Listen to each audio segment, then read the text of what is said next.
गुरुर्ब्रह्मा गुरुर्विष्णुः गुरुर्देवो महेश्वरः गुरुस्साक्षात् परं ब्रह्म तस्मै श्रीगुरवे नमः। ॐ दयानन्दचरणौ मनसा स्मरामि, दयानन्दचरणौ शिरसा नमामि। अभ्यासयोगयुक्तेन चेतसा नान्यगामिना परमं పురుషం దివ్యం యాతి పార్థాను చింతయన్.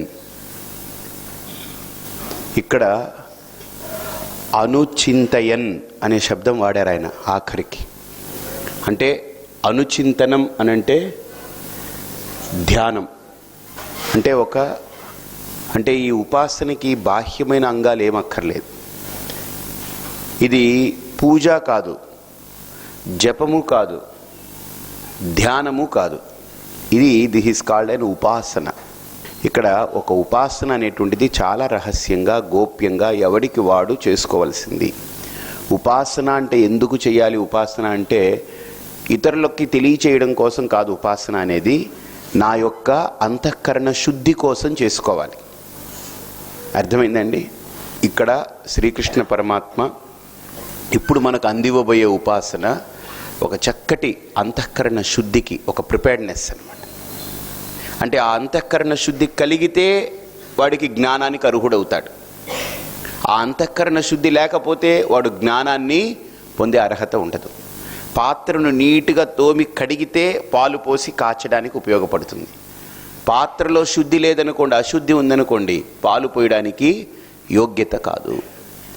అలాగనే ఒక పాలే అశుద్ధి ఉన్నటువంటి పాత్రలో పోస్తే విరిగిపోయినప్పుడు జ్ఞానము పడేటువంటి, జ్ఞానము ధారణ చేసేటువంటి ఆ అంతఃకరణ, ఆ మనోబుద్ధులు అవి ఎంత పవిత్రంగా ఉండాలండి? ఎంతో పవిత్రంగా ఉండాలి. కాబట్టి మనం గుర్తించవలసినటువంటి ప్రధానమైన అంశం ఏంటంటే ఇక్కడ ఆ అంతఃకరణ శుద్ధికి మనకు ఈ రకమైనటువంటి నియమాలు ఇప్పుడు చెప్పబోతున్నారు. అందుకనే ఇక్కడ యాతి పార్థ అనుచింతయన్. అనుచింతయన్ అనే శబ్దం ఎందుకు వాడారు అనంటే అనుచింతనం అనంటే చింతనం అనంటే కూర్చొని చింతించడం, అనుచింతనం అనంటే దాన్ని అనుకరిస్తూ చింతించడం. దేన్ని అనుకరించాలి? ఇక్కడ ఏదో ఒక విషయం చెప్తారు ఆయన, ఆ విషయాన్ని అనుకరిస్తూ చింతించాలి. ఏమిటి ఆ విషయం అనంటే హిరణ్య గర్భ ఉపాసన. ఈ ఉపాసనలో విషయం ఏమిటి? హిరణ్య గర్భుడు అంటే ఓంకారము, ప్రణవము, ఆ దానికి ప్రతీకమైనటువంటి ఉపాసన. అర్థమైందండి? ఆ ఉపాసన గురించి ఇప్పుడు చెప్తారు. నాతో పాటు చెప్పండి. కవిం పురాణమనుశాసితారం అనోరణీయాంసమనుస్మరేద్యః సర్వస్య ధాతారమచింత్య రూపం ఆదిత్యవర్ణం తమసః పరస్తాత్. ఇక్కడ కొన్ని అంశాలు తీసుకున్నాడు ఆయన. తీసుకుని వాటి గురించి వివరణ కూడా ఇచ్చారు ఆయన. పరమాత్మ గురించి ఉపాసన చేయాలంటే ఆయన నిర్గుణం కదా, ఆయనకంటూ ఒక భావం లేదు. ఈ భావం మీద ఉపాసన చేద్దామనడానికి. కాకపోతే ఇప్పుడు ఆ స్థితిని నేను పొందడానికి, నిర్గుణ స్థితిలో నేను ఆ పరమాత్మ తత్వాన్ని ఏకోన్ముఖం చేసుకునేదానికి, నేను ఆ అద్వయ స్థితిలో నిలబడడానికి కావలసిన అర్హత ఏమిటి? అంతఃకరణ శుద్ధి. కాబట్టి అంతఃకరణ శుద్ధి దేనివల్ల కలగాలి? దేనివల్ల నాకు అంతఃకరణ శుద్ధి కలగాలి? ఆ పరమాత్మ ఉపాసన వల్లనే. ఆయన అనుగ్రహం ఉంటేనే నాకు అంతఃకరణ శుద్ధి కలుగుతుంది. అందుకనే వేమన అంటాడు, ఆత్మశుద్ధి లేని ఆచారమదియేల, భాండశుద్ధి లేని పాకమేల, చిత్తశుద్ధి లేని శివపూజలేలరా, విశ్వదాభిరామ వినురవేమ అంటాడు. అంటే ఒక పాత్ర శుద్ధి లేకుండా దాంట్లో వండితే అది భ్రష్టు పడుతుంది. అంతేనా? అలాగనే ఆత్మశుద్ధి లేక ఆచారం అది. ఆత్మశుద్ధి అంటే అక్కడ ఆత్మ అంటే ఏంటనంటే శరీరం. ముందు స్నానము, పానము, మడి, తడి ఇవేవీ లేకుండా ఈ ఆచారం అంటే కుదరదు. అర్థమైందండి? ముందు ఏదైనా నువ్వు ఆచరించాలనుకున్నప్పుడు ముందు నీ బాహ్య శౌచం ఉండాలి. అందుకని ఆత్మశుద్ధి అంటే ఆత్మ అంటే అది కాదు. ఆత్మ అంటే ఇక్కడ శరీరం. ఈ దేహశుద్ధి లేకుండా స్నానము, ఒక చక్కటి సంస్కరణ, వస్త్రాలు, ఆ కట్టు బొట్టు, ఆ విధానము, ఇవి ఏవీ లేకుండా ఒక ఆచారం అని అంటే అది ఎలా కుదురుతుంది? అర్థమైందండి? కుదరదు. కాబట్టి దేహశుద్ధి ఉండాలి. బాహ్య శుద్ధి చాలా ముఖ్యం. దేనికి? బాహ్య ఆచారానికి. బాహ్యంగా మనం ఆచరించే కర్మలన్నిటికీ బాహ్య శుద్ధి చాలా ముఖ్యం. అలాగనే ఒక పరమాత్ముణ్ణి మనం ఆరాధించాలనుకున్నప్పుడు అంతఃశుద్ధి కూడా అవసరం. బాహ్య శుద్ధి కర్మకు అవసరం. ఇక్కడ ధ్యానము, పరమాత్మ, ఉపాసన అన్నప్పుడు వాటన్నిటికీ ఏది అవసరం? అంతఃకరణ శుద్ధి, చిత్తశుద్ధి. ఆ మనస్సులో ఆ పవిత్రత, ఆ నిర్మలత, ఆ ప్రశాంతత కావాలి. కాబట్టి చిత్తశుద్ధి ఏమో అంతఃశుద్ధి, ఆత్మశుద్ధి ఏమో బాహ్యశుద్ధి. ఈ రెండు శుద్ధులు లేకపోతే ఆచారం ఏమిటి, పూజలు ఏమిటి, ఏం చేస్తాం? ఎలాగా? బాండశుద్ధి లేని పాకమేలా. కాబట్టి ఒక పాత్రకి ఎవరైనా లోపల అలాగా తొలిపేసి ఇలా కడిగేసి పెట్టేస్తామా? లేదు. బయట తోముతాం, లోపల తోముతాం. మీరు అడగొచ్చు, ఏమండి బయట వండం కదండి, వంట అంతా పాత్ర లోపలే కదా, బయట ఎందుకు తోమాలి అంటారు ఎవరన్నా? బయటే చూడడానికి అసహ్యంగా ఉందనుకోండి, లోపల ఎలా ఉంటే మనకు ప్రయోజనం ఏంటి కదా? బయట క్లీన్గా ఉండాలి. సపోజ్ బయటంతా నీట్గా క్లీన్గా చేసి లోపలంతా మచ్చలు, మరకలు, ఆ పాతవన్నీ అంటుకుపోయి అవన్నీ పేరుకుపోయి ఒక రకమైన వాసన కొడుతూ అలానే పెట్టేసామనుకోండి పొయ్యి మీద, బాగుంటుందే? నో. ఒక పాత్రకి ఏ విధంగా బాహ్య అంతర శుచి అవసరమో అలాగనే ఈ శరీరానికి కూడా, లోపల నాకు కూడా బాహ్యంగా కనబడే శరీర శుద్ధి అవసరం. ఆంతరంగికంగా ఉండే అంతఃకరణ శుద్ధి కూడా అవసరం. ఈ రెండు శుద్ధులు లేకపోతే బుద్ధి స్థిరంగా నిలబడదు. శుద్ధి లేకపోతే బుద్ధి ఉండదు. గుర్తుపెట్టుకోండి, ఎక్కడ శుద్ధి ఉంటుందో అక్కడ బుద్ధి కూడా నిలబడుతుంది. ఇప్పుడు సపోజ్ ఏమి లేదండి, పెద్ద ఆర్భాటం చేయక్కర్లేదు, క్లీన్గా నీట్గా తుడిచి ముగ్గు పెట్టి 2 దీపపు కుందెలు పెట్టి ఒక చిన్న విగ్రహం, ఏదో అమ్మవారిదో, ఒక నారాయణుడిదో, లేకపోతే శివుడిదో ఏదో ఒక విగ్రహం పెట్టి అక్కడ కూర్చొని ధూపం చక్కగా అగరవత్తులు వెలిగించి అక్కడ పుష్పాలు అవి అలంకరణ చేసి, పెద్దగా ఏమీ లేదు, నీట్గా ఉండి ఉన్న ప్రదేశాన్ని నీట్గా పెడితే ఎవరొచ్చి కూర్చుని అబ్బా ఎంత బాగుందో అనుకుంటారు. మీకు ఒక 2 కోట్లు పెట్టి మంచి ఇది కట్టి దాంట్లో చిమ్మ లేదు, దుమ్ము బూజు వేలాడుతుంది, ఏదో ఒక విగ్రహం పెట్టారు, దీపం లేదు, ధూపం లేదు, అసలు ఒక సంస్కరణ లేదు, అక్కడికి మీరు వెళితే 2 కోట్లు పెట్టి కట్టారు, అది ఏమన్నా విలువ? అసలు 20,000కు కూడా విలువ ఉండదు, మదుపు ఉండదు. ఆ స్థలంలో నీట్గా తుడిచి బాగా పేడ అలికి ముగ్గు వేసి నీట్గా చూడండి, చక్కగా ఒక విగ్రహం పెట్టి పూలు అక్కడ అలంకరణ చేసి 2 దీపపు కుందెలు పెట్టి అక్కడ క్లీన్ వాతావరణంలో అలా పెట్టారనుకోండి, కూర్చోబుద్ధి అవుతుందా అవదా? అంటే ఒక శుద్ధి మనస్సుని ఆకర్షిస్తుంది, అశుద్ధి మనస్సుని విముఖుల్ని చేస్తుంది. మనస్సుకి విముఖత కలగాలంటే ఏం కావాలి? అశుద్ధి. ఒక శౌచము, ఒక శుద్ధి ఉందనుకోండి, దేనైనా ఆకర్షిస్తుంది. ఇప్పుడు సపోజ్ మనం మాట్లాడుతుంటే నోట్లో నుంచి దుర్గంధం వచ్చిందనుకోండి, ఎవరైనా మాట్లాడతారా? దగ్గర ఉంటారా? దూరం తప్పుకుంటారు. మన శరీరం నుండి దుర్గంధం వస్తుందనుకోండి, ఎవరైనా ఇష్టపడతారా? ఇష్టపడరు. కాబట్టి శరీరము శుద్ధంగా ఉండాలి, వాక్కు శుద్ధంగా ఉండాలి. అంటే నోరు శుద్ధంగా ఉండడం అంటే పేస్ట్తో తోమేనండి నేను, అది తోముకోవడం కరెక్టే, అది కూడా తోమకుండా వచ్చి కూర్చుంటే మనం ఏం చేయలేం. సో పళ్ళు, ఈ దవడలు ఇవన్నీ క్లీన్గా ఉండడం కాదు, వాక్కు కూడా శుద్ధమైన వాక్కు ఉండాలి. అలాగనే మనస్సు, నిర్మలమైన మనస్సు, ప్రశాంతమైన మనస్సు, అక్కడ హాయిగా ఒక ఆనందకరమైన మనస్సు. కాబట్టి బాహ్య శుద్ధి, అంతరంగ శుద్ధి, ఇది 2 ఉండాలి ముఖ్యం. ఆ శౌచం లేకపోతే, ఆ శుద్ధత లేకపోతే, ఆ శుద్ధత ఎక్కడెక్కడ ఉండాలి? శరీరం క్లీన్గా ఉండాలి, ఇంద్రియాలు స్పష్టంగా క్లీన్గా ఉండాలి, అవయవాలు శుద్ధంగా ఉండాలి, మాట్లాడే వాక్కు చాలా నిర్మలంగా ఉండాలి, అవతల వ్యక్తిని ఒక ఉన్నతమైన స్థాయికి తీసుకెళ్లే దిశగా ఆ మాట కూడా సహకరించాలి. అలాగనే నా మనస్సులో భావాలు కూడా స్పష్టమైన భావాలు, దాంట్లో నిష్కల్మషమైన భావాలు, యథార్థమైనటువంటి భావాలు, అంతే తప్ప వేరే ఏదో ఒక ఇంటెన్షన్ ఒకటి పెట్టుకొని ఇంకోటి చేయడం కుదరదు. ఒకటే, మనస్యేకం వచస్యేకం కర్మణ్యేకం మహాత్మనః. మనస్యన్యత్ వచస్యన్యత్ కర్మణ్యన్యత్ దురాత్మనః. అంటే మనసులో ఒకటి ఆలోచించి నోటితో ఒకటి చెప్పి శరీరంతో ఇంకోటి చేస్తే, ఈ వేరు వేరు వేరు వేరుగా ఉంటే, ఒకదానికొకటి పొంతన లేకపోతే అది దురాత్ముడు. మహాత్ముడు అంటే ఎవరు? మనసులో ఆలోచించేదే వాక్కుతో చెప్తాడు, చెప్పేదే చేస్తాడు. సో తన చేయుట, తను చెప్పుట, తను ఆలోచించుట, ఈ మూడు కూడా ఒకటే అలైన్మెంట్లో ఉంటుంది, ఒకటే గీత గీసినట్టు ఉంటుంది. అది మహాత్మ్యం. కాబట్టి ఇక్కడ మనకు శాస్త్రం కూడా ఆ tune, that is called fine tuning అంటారు. అంటే దేహేంద్రియ మనోబుద్ధులన్నింటినీ కూడా ఫైన్గా ట్యూన్ చేస్తే శాటిలైట్ ఓపెన్ అవుతుంది, మనకు బుద్ధి విచ్చుకుంటుంది. ఆ ట్యూనింగ్ కనుక లేకపోతే బుద్ధిలో ఏదో ఒక అడ్డు, ఏదో ఒక ప్రతిబంధకం, ఏదో క్లమ్జీనెస్ అది వస్తూనే ఉంటుంది, అడ్డుకుంటుంట. కాబట్టి ఆ రకంగా ఒక మనిషి పారదర్శకంగా, స్వచ్ఛంగా, సత్యంగా కనుక తన్ను తాను ట్యూన్ చేసుకోగలిగితే చాలా అద్భుతంగా ఉంటుంది. అందుకని ఇక్కడ ఆ ఫైన్ ట్యూనింగ్కే ఇక్కడ ఉపాసన అనేటువంటి చెప్పబడింది. ఈ ఉపాసన ఒక పరమాత్మ యొక్క స్వరూపాన్ని, ఆ స్వరూపానికి ఉన్నటువంటి కొన్ని గుణాలని, ప్రకృతిలో ఉండేటువంటి ఒక అంశాన్ని తీసుకుని దాన్ని పరమాత్మ ఆలంబనంగా తీసుకుని దాన్ని ఉపాసన చేయమంటుంది. అది ఏమిటి ఉపాసన అంటే హిరణ్య గర్భుడు. ఎవరు? హిరణ్య గర్భోపాసన. దాన్ని హైరణ్య గర్భం అంటుంది. చాలా గొప్ప ఉపాసన అది.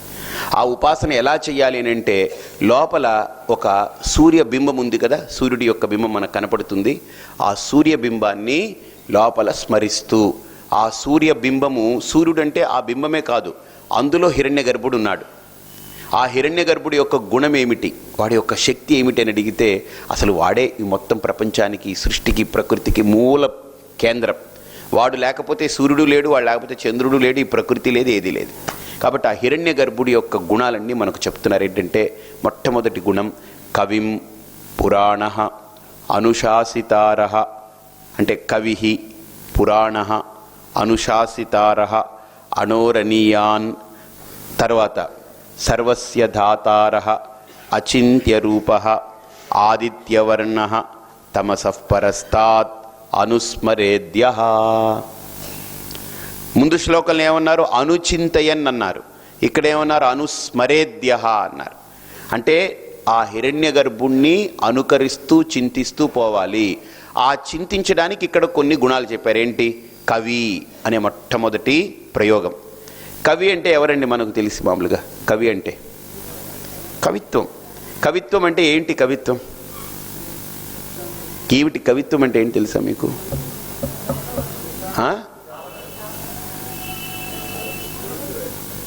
కవిత్వం అంటే ఏంటి? కాదు,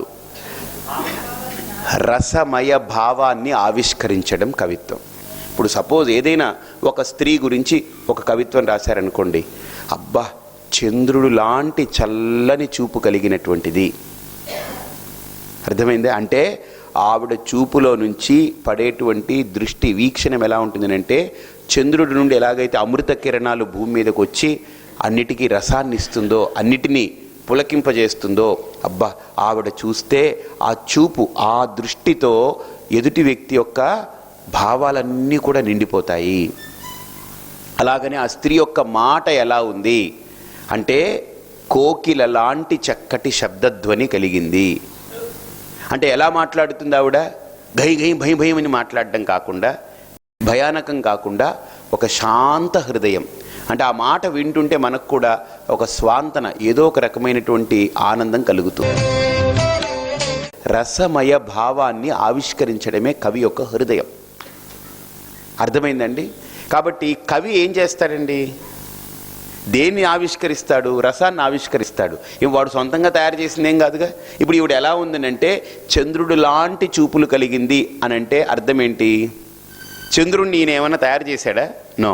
ఉన్న చంద్రుణ్ణి ఈవిడ చూపు అలా ఉంది కాబట్టి, ఓహో ఈ చూపు ఇలా ఉంది అని ఊహించి ఈ ప్రకృతిలో ఉండే ఇంకొక వస్తువుతో ఈ పోలికను పెట్టి దాన్ని ఆవిష్కరిస్తాడు. చూడండి, ఇప్పుడు మిమ్మల్ని ఎవరో అడిగారనుకోండి, ఏమండి ఫలానా వ్యక్తి ఎలా ఉంటాడండి అని అడిగితే, ఆ వ్యక్తి ఇప్పుడు నాకు తెలియదు, నేను మిమ్మల్ని అడిగాను ఆ వ్యక్తి ఎలా ఉంటాడని అంటే, మీరు కొన్ని అంశాలన్నీ ఇలా పోల్చి చెప్తారు. పరిపూర్ణానంద ఎలా ఉంటాడండి అని ఎవరో మిమ్మల్ని అడిగారనుకోండి. సో ఎవరో కొత్త వ్యక్తి మిమ్మల్ని అడిగారు, ఏమండి పరిపూర్ణానంద అంటే మీకు తెలుసా అంటే, ఇలా ఉంటారండి, ఆయన ఇలా మాట్లాడతారండి, ఆయన ఇలా నడుస్తారండి, ఆయన ఇలా పలకరిస్తారు, ఇలాంటి హృదయం ఆయనది, ఇగో ఈ భావన అయింది అని ఎలాగైతే మీరు కొన్ని పోలికలు పోల్చి నన్ను ఎక్స్ప్లెయిన్ చేస్తే, వాడికి ఏమైపోతుంది? నన్ను చూడడు. మనం పోల్చే వస్తువులు ఇప్పుడు కళ్ళకు కనపడదు, అది ఎక్కడో ఉంటుంది, వీడికి తెలుసు. ఇప్పుడు నన్ను చూడలేదు, కానీ ఈ రెండింటినీ పోల్చడం వల్ల ఆ కవి తన యొక్క హృదయాన్ని పూర్తిగా వాడి ముందు ఆవిష్కరించేస్తాడు. పరిపూర్ణానంద లేకపోయినా పరిపూర్ణానందని మీరు కళ్ళకు కట్టినట్టు చూపించగలరు. అది కవి యొక్క హృదయం, పోలికకుండే గొప్పతనం. కాబట్టి కవి లోకంలో ఏం చేస్తాడండి? పోల్చడమే కవి పని, ఇంకేం లేదు. అన్నిటినీ పోల్చుకుంటూ పోవడమే.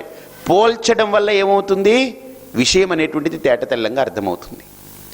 అలాగనే కవి పోల్చడానికి ఆయన ఏ వస్తువునైతే తను ఆవిష్కరించాలనుకున్నాడో, చెప్పాలనుకున్నాడో, ఆ వస్తువుని ఇంకొక దాంతో పోల్చినప్పుడు ఈ కవి ఏంటంటే ఈ వస్తువుని తయారు చేయలేదు, ఈ వస్తువుని తయారు చేయలేదు, దీని గురించి చెప్పడానికి ఉన్నదాన్ని వాడుకున్నాడు. అంటే చంద్రుడు చాలా గొప్ప వ్యక్తి అనే కదా చంద్రుడితో పోల్చాడు. కోకిల కంఠం చాలా బాగుంటుందనేగా, శ్రావ్యంగా ఉంటుందనేగా కోకిలతో పోల్చాడు. కానీ కవి చంద్రుడిని కానీ కోకిలని కానీ తయారు చేశాడా? చేయలేదు.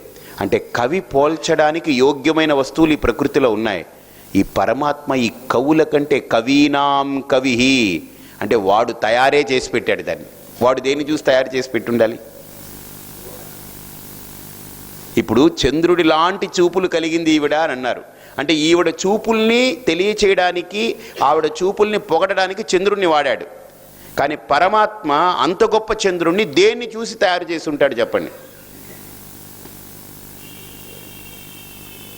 ఈయన కోకిల యొక్క కంఠం విని ఈయనకి అబ్బా శ్రావ్యత కలిగి, ఈయనకు ఆనందం కలిగి, ఆవిడ మాట్లాడితే కోకిల గానంలాగా ఉంటుందండి అని అంటే, ఆ కోకిలని కవి చూశాడు, ఆ కోకిల శబ్దం విన్నాడు, దాన్ని ఆస్వాదించాడు, ఈవిడ గొంతుతో పోలుస్తున్నాడు.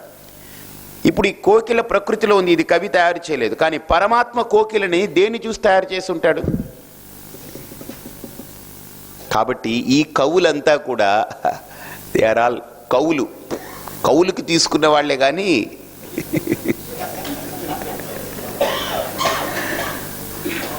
వీళ్ళు కర్తలు కారు. వీళ్ళెవరు?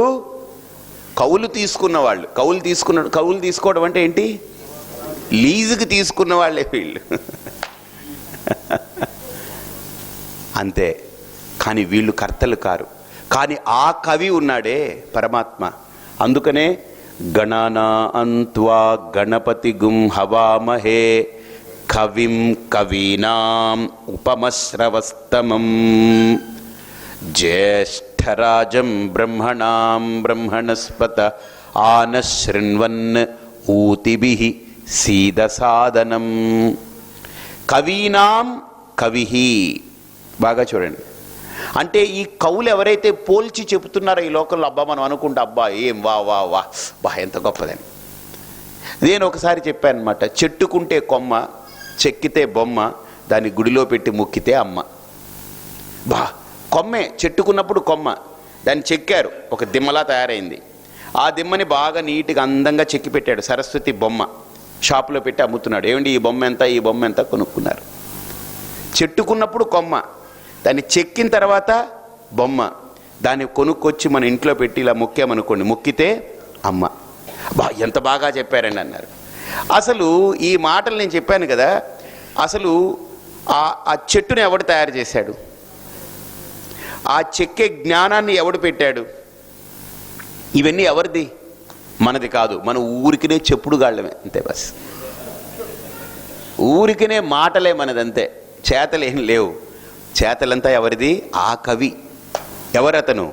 కవిహి అనంటే క్రాంతదర్శి. కవిహి సర్వజ్ఞ. కవి అంటే అర్థం ఏంటంటే రెండు అర్థాలు చెప్పారు. కవిహి క్రాంతదర్శి అంటే మనం మామూలుగా చూస్తాం కదండి, మనం చూసే చూపు ప్రకృతిలో మనం కనుక ఏదైనా ఒక కొండ, ఒక నది అలా ప్రవహిస్తూ ఒక కొండ ఉందనుకోండి, అక్కడ ఏదైనా పక్షులు ఎగురుతున్నాయనుకోండి, మనం చూసి దాన్ని ఆస్వాదించగలం, అబ్బా చాలా బాగుందని అనుకుంటాం. కానీ ఒక కవి ఉన్నాడు అనుకోండి పక్కన, వాడు వెంటనే దాన్ని చాలా గొప్పగా దాన్ని వర్ణించి బయటికి తీసుకొస్తాడు. మనం అబ్బా కొండ బాగుందండి, పక్షులు బాగున్నాయండి, నది బాగుందండి అంటాం. మనం అంతవరకే.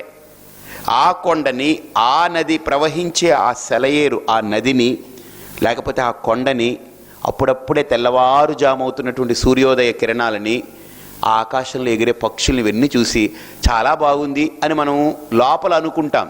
కానీ కవి అన్నటువంటి వాడు పక్కన ఉన్నాడు అనుకోండి, వాడు ఏం చేస్తాడు, దాన్ని ఒక అద్భుతమైనటువంటి పోలికతో చాలా రమ్యంగా పొందికైన పదాలతో దాన్ని ఏర్చి కూర్చి ఒక మంచి విషయాన్ని ఆవిష్కరిస్తాడు. రసమయ భావాన్ని ఆవిష్కరించగలిగిన వాడే కవి. దాన్ని ఆవిష్కరిస్తాడు కవి. మనం ఆవిష్కరించలేం. చెప్పమంటే కొండ బాగుందండి, పక్షులు బాగున్నాయండి, నది బాగుంది, ఇదే అంటాం. మనం ఆవిష్కరించలేం, రసాన్ని ఆవిష్కరించలేం. కవి రసాన్ని ఆవిష్కరిస్తాడు. కానీ గుర్తుపెట్టుకోండి, కవి ఇంకొక వాక్యాలని ఎదురుగా కనబడే సందర్భానికి పోల్చి ఒక అద్భుతమైన పద్యాన్ని ఆవిష్కరిస్తాడు.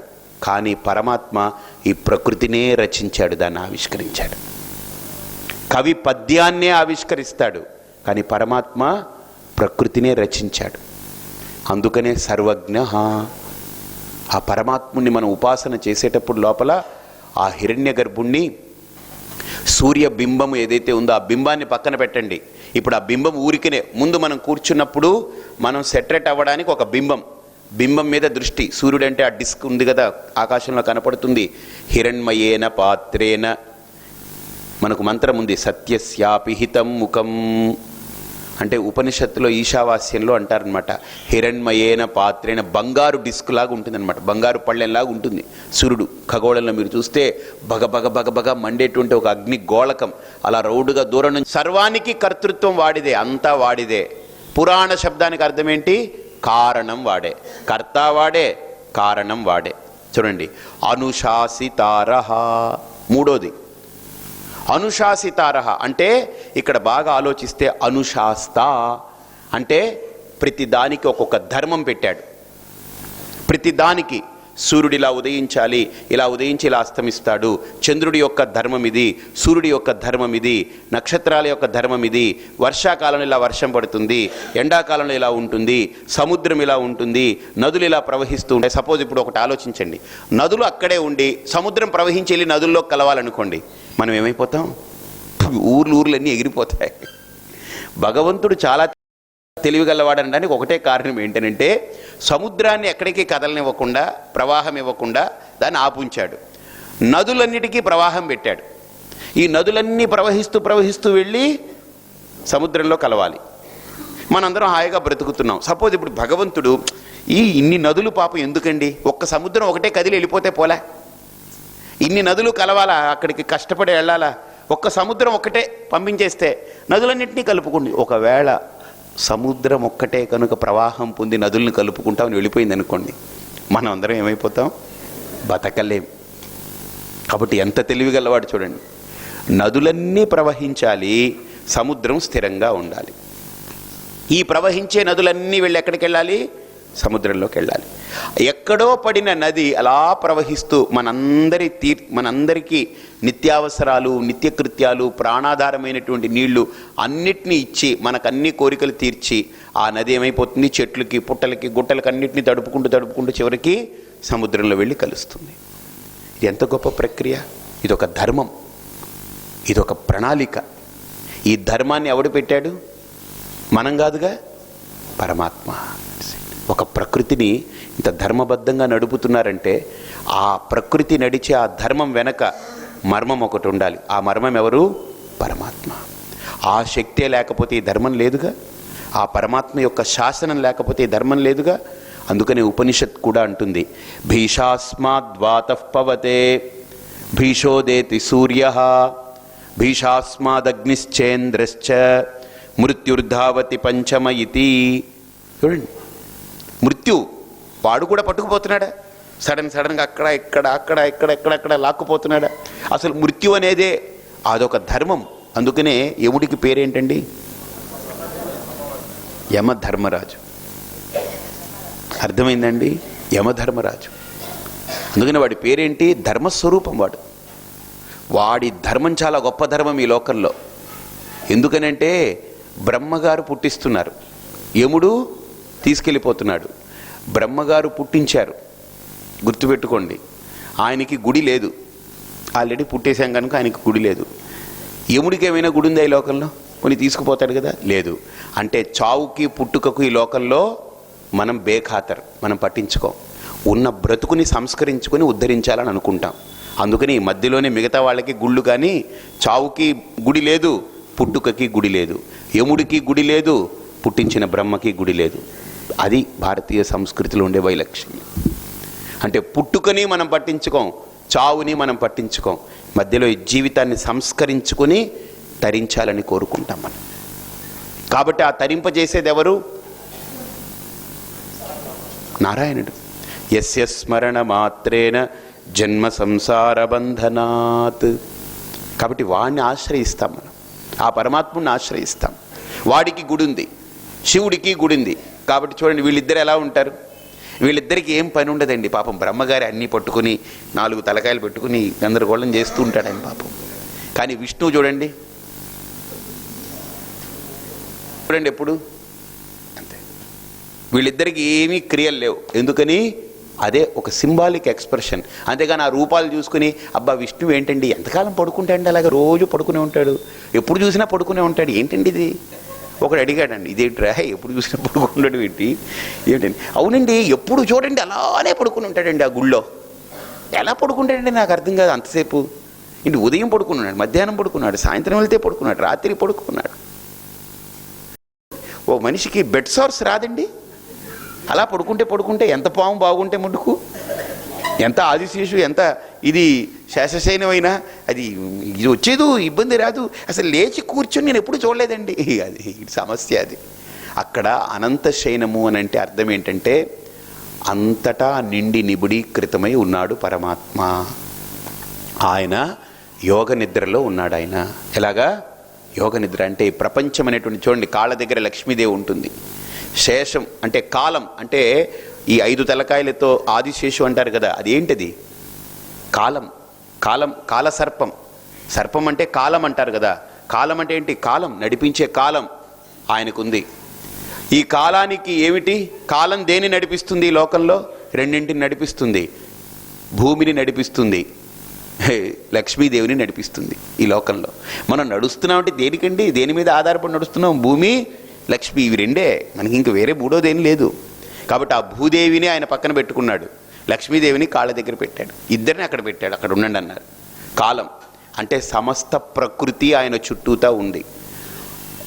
ఆ అనంత శయనం దగ్గర మీరు చూస్తే సమస్త ప్రకృతి ఆయన చుట్టూతా ఉంది. ఆ ప్రకృతిలో ఆయన ఏం చేస్తున్నాడు? యోగ నిద్రలో ఉన్నాడు. అంటే ప్రకృతి అంతా తన చుట్టూ ఉన్నా ఆయన మటుకు ఎలా ఉన్నాడు? హాయిగా యోగ నిద్రలో ఉన్నాడు. ఆయన ప్రకృతికి విలక్షణుడై ఉన్నాడు. మనకు కూడా అదే నేర్పుతున్నాడు ఆయన. అయ్యా, ఈ ప్రకృతిని దాటగలిగితేనే నువ్వు ఆనందంగా ఉండగలవు. ప్రకృతిలో ఇరుక్కున్నావా దేంట్లో ఒక దాంట్లో, నువ్వు కూర్చుని పీక్కుంటూ కూర్చోవాలంతే. అలాగనే పరమేశ్వరుడు చూడండి అలా హాయిగా కూర్చోన్నాడు ఆయన. వీళ్ళిద్దరికీ గుళ్ళు ఉన్నాయి. ఎందుకు తెలుసండి? వీళ్ళు ప్రకృతిని పట్టించుకోరు, అతీతమై ఆనంద స్థితిలో నిలబడున్నారు వీళ్ళు.